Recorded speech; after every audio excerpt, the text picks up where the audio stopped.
Hey, what's going on everyone over on the Your Valorant YouTube channel? It is Scott coming at you guys again with another video, and in this video we are going to be switching up the tone a little bit. We're going to be getting a little bit educational with this video. What I'm going to be talking about in this video is how you can use abilities to the best of your ability. Now, in this video, I'm going to go ahead and cover what abilities do and how you can use them to win you rounds and inherently win you games. Now, I know a lot of you are going to know what abilities are, but for those of you who are completely new to Valorant, know absolutely zero, I'm going to go ahead and give you guys a brief rundown of some abilities in Valorant. Now, obviously, you have your base characters that a lot of people will know, like Phoenix, who have their flashbang, fire abilities, things like that. Now, these abilities are basically things that you earn or buy every round that allow you to have somewhat of an advantage when going into a fight. You can use them for recon, you can use them to flash yourself into an area, you can use them to block off sites, block off basically whatever you want. These are abilities that you get them or you can buy them. And yeah, that's basically all you guys need to know before I continue with the video explaining how you can use these abilities to the best of your advantage. Now, the first thing I want to cover here with you guys is probably the thing that you guys will encounter the most in Valorant, and this is dry peeking. Obviously, there's no nade system like there is in CSGO and tons of other tactical shooters. So what you guys are going to have to do when you're playing games like Valorant is you're going to have to figure out who's playing what hero and rush them down with whoever's running down the spike, or think about everything tactically. What heroes benefit you the most when you're taking certain fights? And most fights are taken by what's known as peeking. If you've played a video game before, I'm sure you know what peeking is. It's when you swing out around a corner and look at an enemy. Now, things that would be really helpful to have are flashbangs. Unfortunately, Valorant doesn't have flashbangs. What does Valorant have? A character known as Phoenix, who has her main ability, which you do not have to buy, you earn it over time, called Curveball, which is basically a fire flashbang type thing that blinds enemies.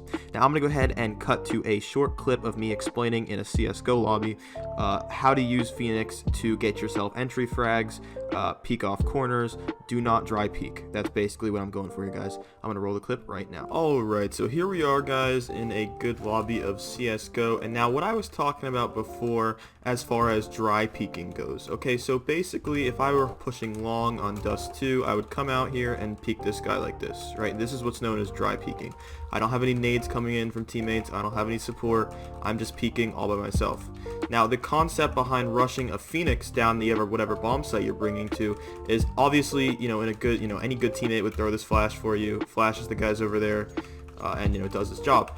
But because if you're not maining Phoenix and you have the bomb, you're going to have to dry peek unless your character has an ability that, would be allowed to, maybe a smoke grenade or a flash or something like that, then you're going to have to dry peek this guy. So it's always helpful to do things like rush a Phoenix down with the guy who has the spike in Valorant for reasons like this.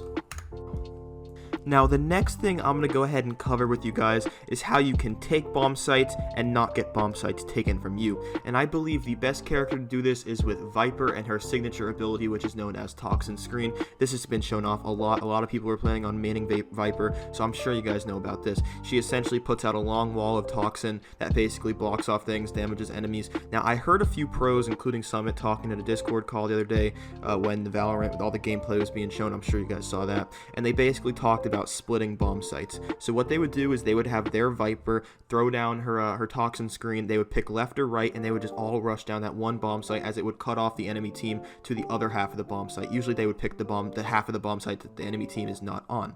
Now, this is just one example of how you can use Viper tactically to your advantage to take control of a bomb site.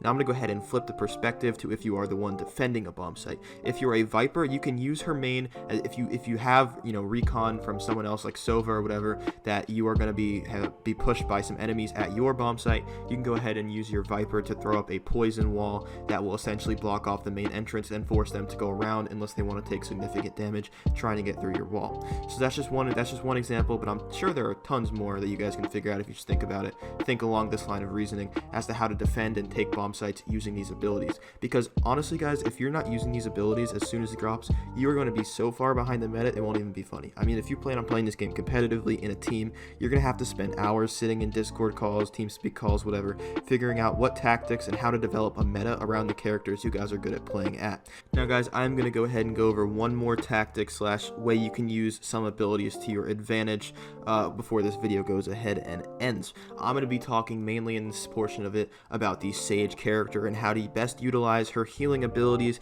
to benefit your teams and pick up those crucial rounds. Now the first thing I believe every good team should be doing with the Sage character is kind of playing her back. She should be the second or third person peeking whenever you're trying to take an angle, or you're trying to take a bomb site, or you're trying to get control of an important area of the map, say mid for example, right? Obviously it would not be smart to peek your healer out first and have her try to take the gunfights. She should just be hanging back, waiting to heal someone that's weak, or even potentially use her ultimate to revive a teammate from the dead. Now if you guys did not know that, her ultimate's called Resurrection.